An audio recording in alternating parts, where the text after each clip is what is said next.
Hey, we thank you for listening today to 88.1 FM KBAP. We are live on video, as you can tell.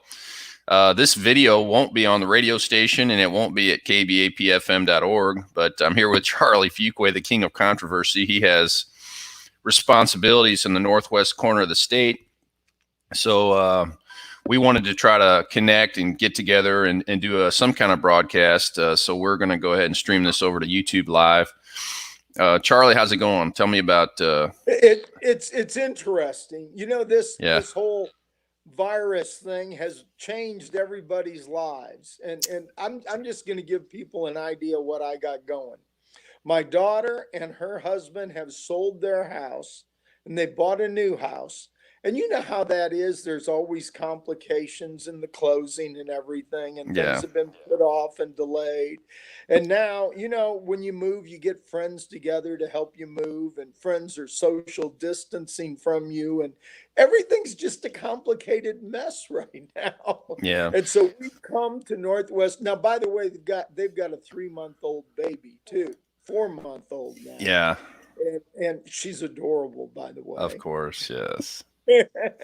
But anyway, that complicates things. And Mandy's a nurse and she's working.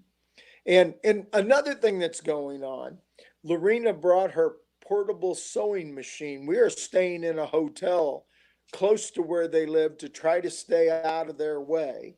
Right. Okay. Because Mandy took off, would she get like 2 months off for maternity leave? But that's over.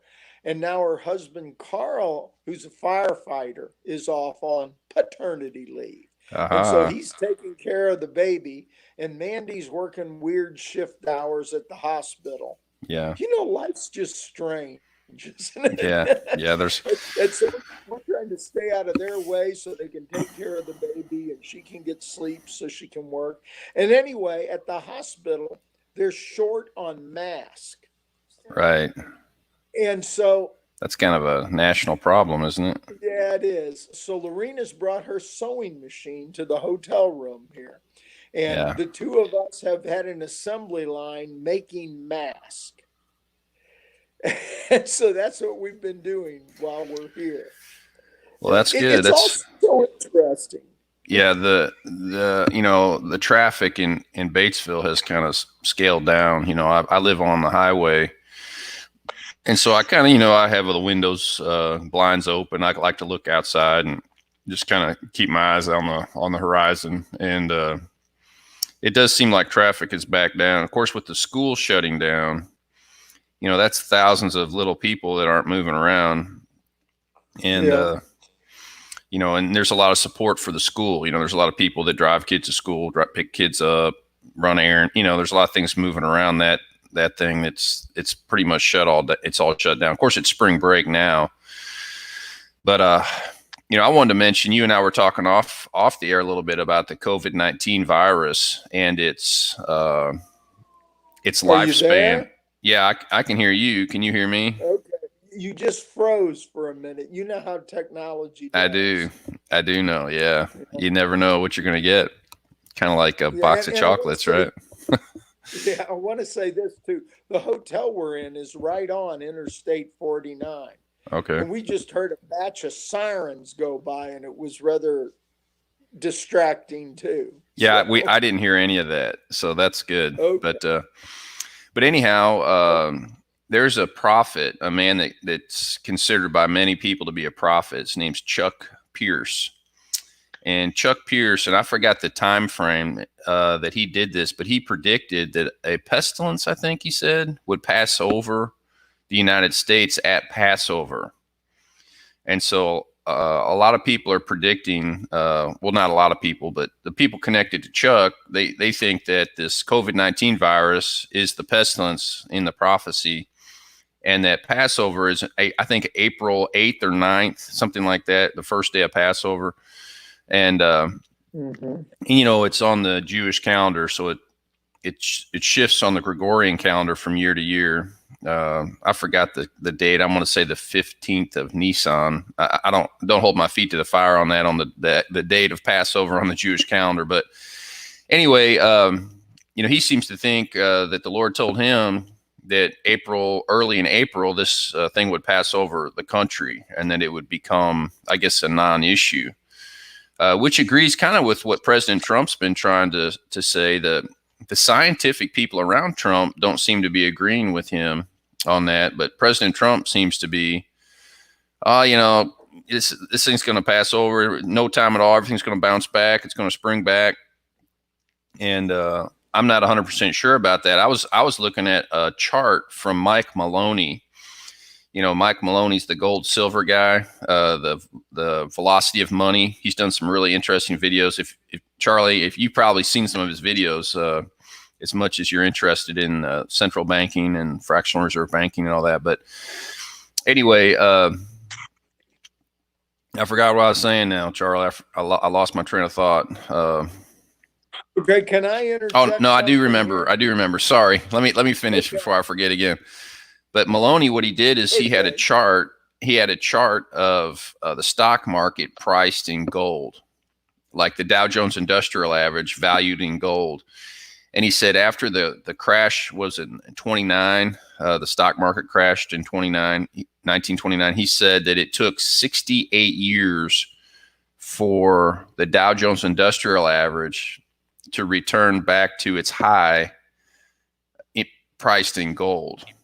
So he said, like you would have it would have taken an entire lifetime to get your money back if you rode that all the way to the bottom, and then said, okay, I'm just going to keep my money in here and then hold it in there and wait it out, kind of thing. But anyway, that was all I wanted to share about that. I know you got some thoughts, Charlie. Why don't you go ahead and take over? Okay, here's my thought.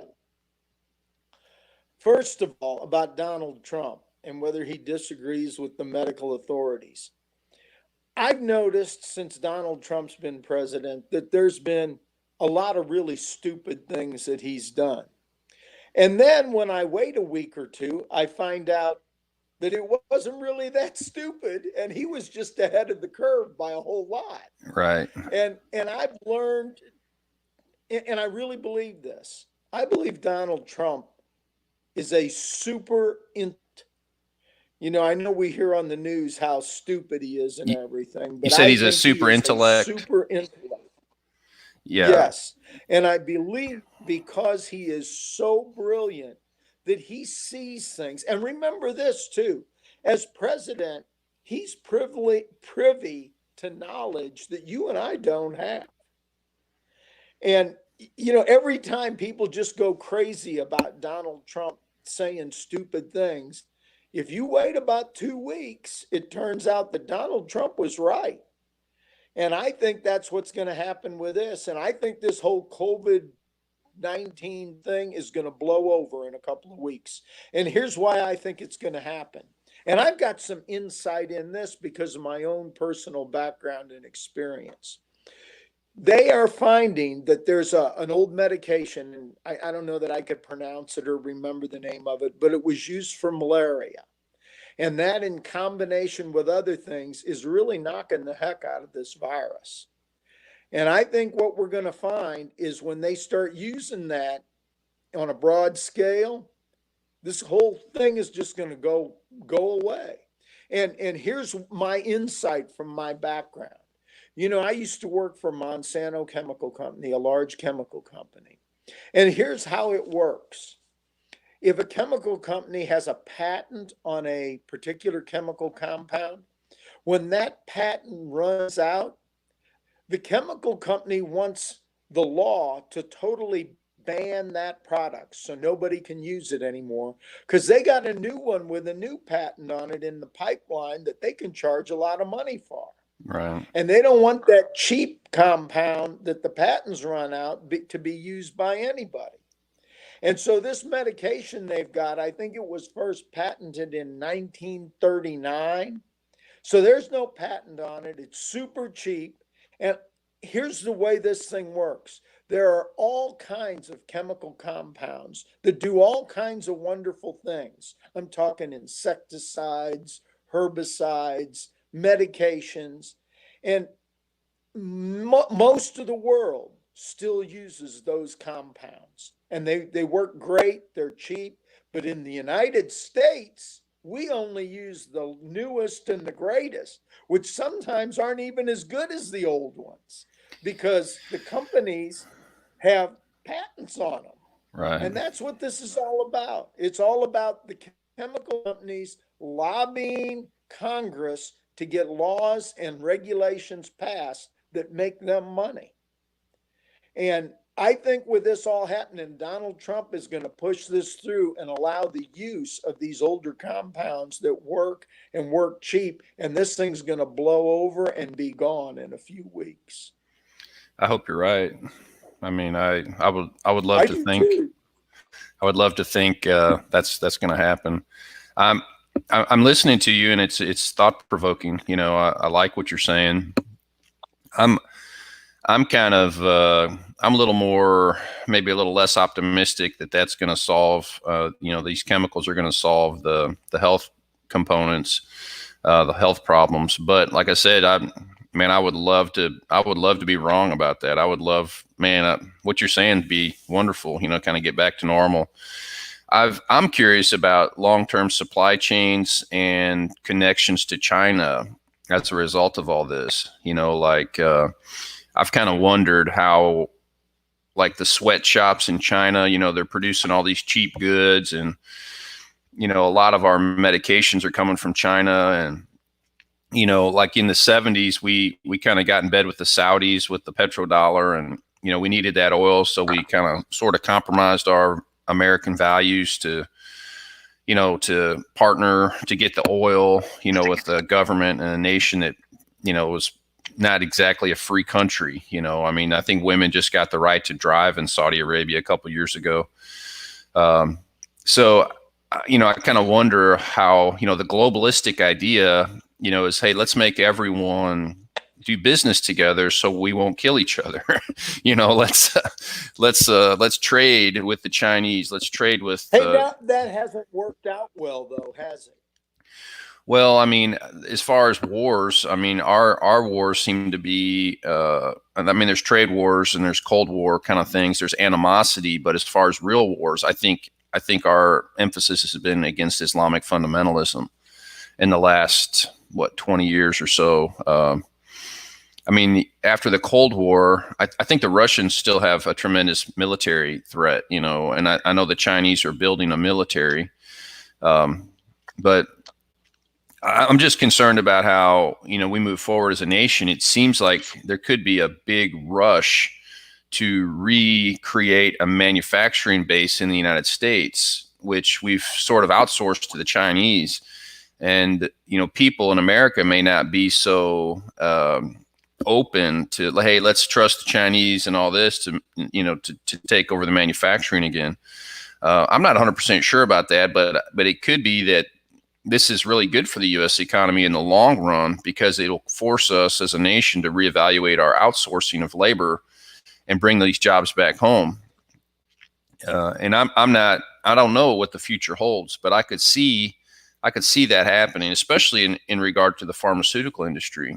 I mean, I think it makes Americans uncomfortable that the 90-something% of our medication comes from China.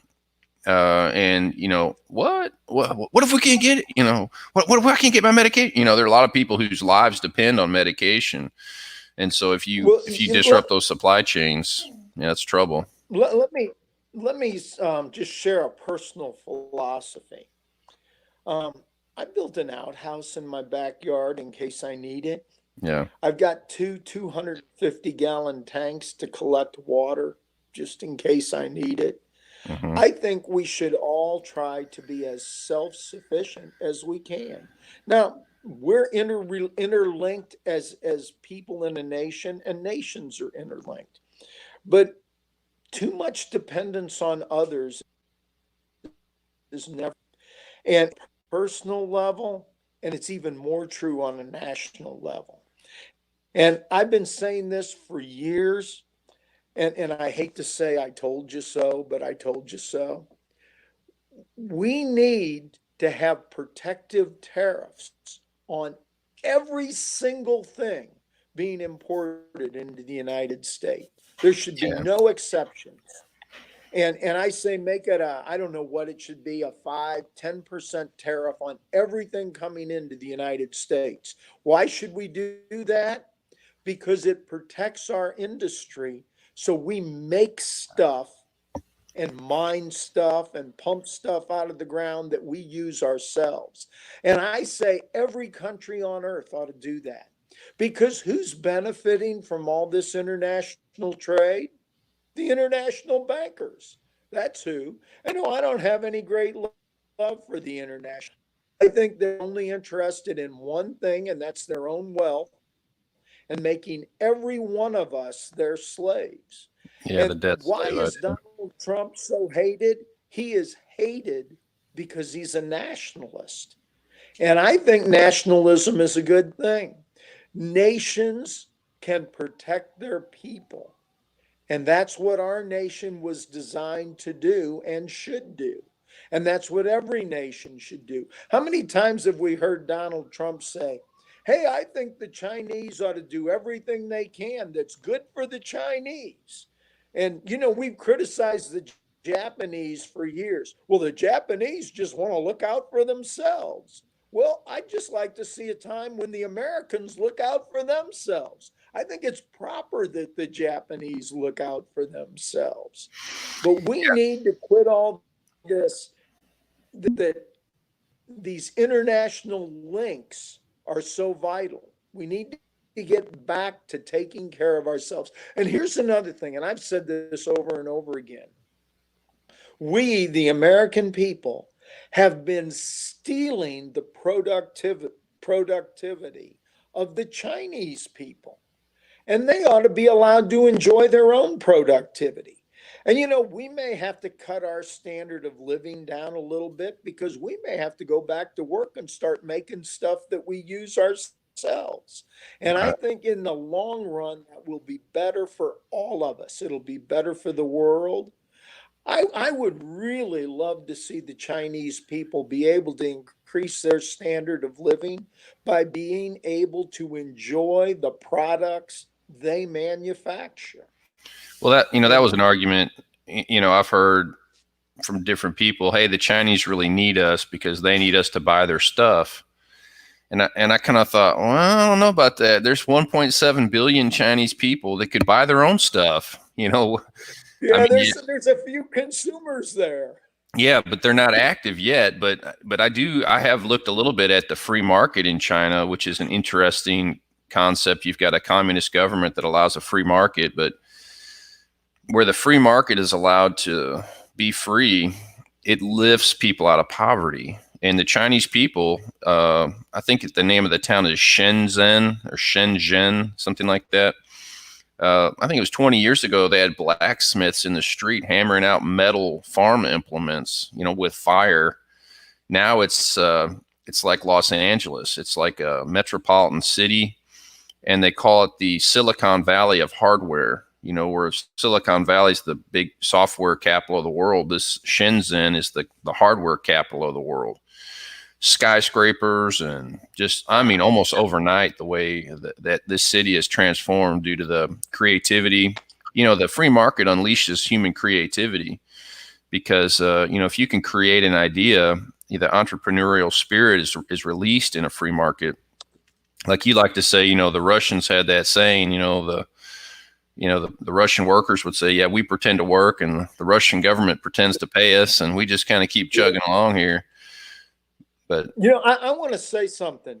We talk about a free market and how important that is. If we're concentrating on a free market, I think we're missing the basic principle that really counts. Okay. And here's what we always need to do. If we want to know what matters and know truth, there's one source we always need to go to, and it is called the Bible. And what we refer to and talk about a free market, the Bible talked about a thing called thou shalt not steal. And that's really the basis of a free market. What is a free market? It's where two people get together and one decides, hey, I'm going to sell you something. And the other decides, I want to buy something. That's freedom. That's a free market. But more importantly, it's the concept, thou shalt not steal. And we must always remember that socialism is absolute and total theft of everything from everybody by the government. Yeah. It's the total absence of all freedom. It's a complete violation of God's command, thou shalt not steal. And Yeah. we need to get back to believing that God is smarter than we are. Amen. Because he is. Charlie, on that note, I've got to let you go. I've got another guest Okay. here, but it's been great talking with you, and we'll see you on the next video or the next broadcast on KBAP. It's Let me even promote good our talking radio to you station here for a before minute. social. Yeah, socially Okay. distancing. Yeah. Yeah, here's our website for our radio station, kbapfm.org. Goes around the world, modern praise and worship. We appreciate y'all for tuning in today. And if you get a chance to share this video, we'd sure appreciate it. God bless. Bye-bye. Bye.